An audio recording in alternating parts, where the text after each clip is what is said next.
What's up, y'all? It's your girl Brandy from Stay Snatched, and today we're making a Big Mac Casserole. All of the flavor of that juicy cheeseburger without all of the carbs. So first you want to take 1 pound of ground beef and then add some seasoning to that. I will provide a description below. And then break down that ground beef. I'm using a meat chopper. I will also link to the meat chopper I like to use in the description box below. Then add in 1 cup of chopped onions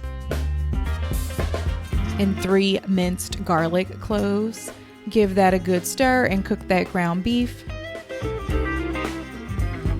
Then add in 1 teaspoon of Worcestershire sauce and 2 ounces of cream cheese. Go ahead and give that a good stir until the cream cheese has melted.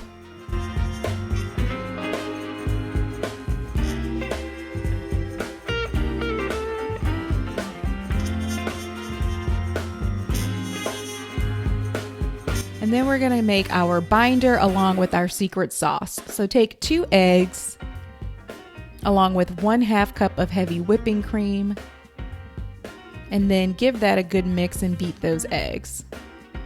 Then add in 1/2 cup of mayo,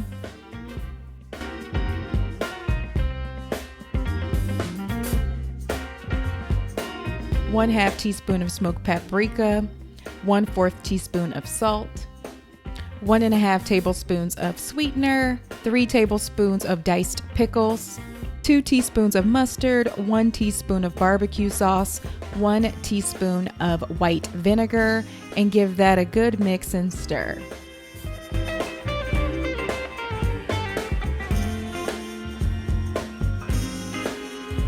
Then you're going to add your cooked ground beef to the bottom of a 9 by 13 inch baking dish and spread that throughout. Then take 1/2 cup of shredded cheddar cheese and sprinkle that on top of the ground beef. Next, add in the sauce mixture and drizzle that throughout.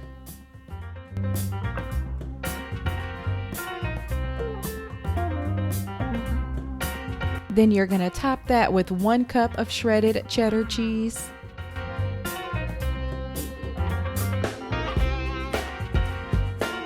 I like to top it with just a few more pickles and bake that in a 350-degree oven for 30 to 40 minutes until the casserole has set.